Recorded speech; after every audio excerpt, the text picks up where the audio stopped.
Hi, I'm Shane Phillips. I'm at the Hakama Corporate Governance event in Dubai, and I'm with Dr. Christiane Schloderer, the CEO of Growth Partners. Welcome. Thank you. Good morning. Morning. So, you're a specialist in boards and how they manage their finance function.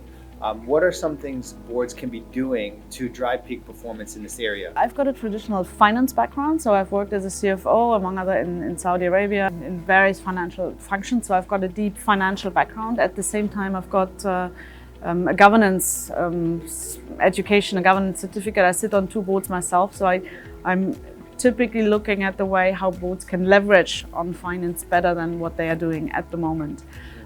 One thing is obviously to have a board. That is perfect, right? You need a board, governance can do a lot. Once you have that board, what does that board do? And that is the topic where we look in. How can the board, in a best possible way, drive the company? How can the board, strategy setting is usually done. Boards have a very good idea about strategy, but then how do you execute that strategy, and how do you make sure that management is executing the strategy the way the board thinks it is? Very often you have a natural information gap, a very human-driven information gap.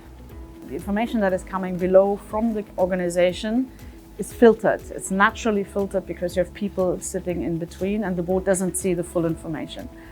So what we do is we basically use digital technologies that today's world allow us to, which wasn't available 5-10 years ago, to stream board relevant data into the boardroom directly from the company.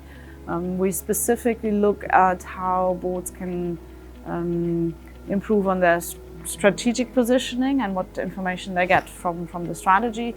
We look into leading indicators versus lagging indicators. So lagging is everything past that has happened already, right? Your revenue today has nothing to do with your revenue in the future.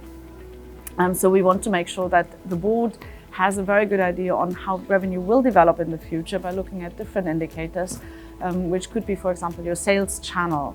It could be your customer satisfaction. It could be your operational performance, which is often not financial. And obviously KPI dashboards today include those, but they're often very manual, very labor intensive to derive, or are not available. Some companies don't even have them.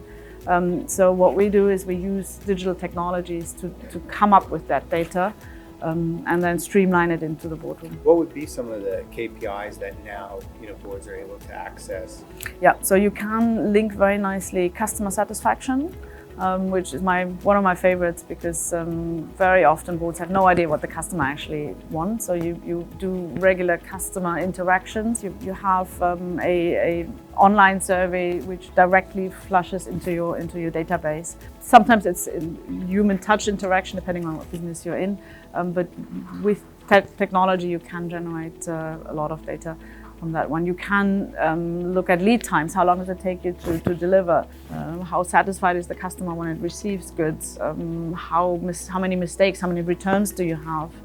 Right. Those kind of indicators that give boards, in an aggregated format, obviously, a good way of how the company is actually performance, and then from that predict sales. If you're very fancy, you can include predictive sales machine learning into that equation, but often that's too much already. You don't necessarily need to go that way already.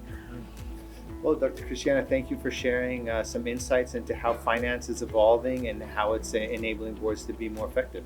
Thank you. Thank you.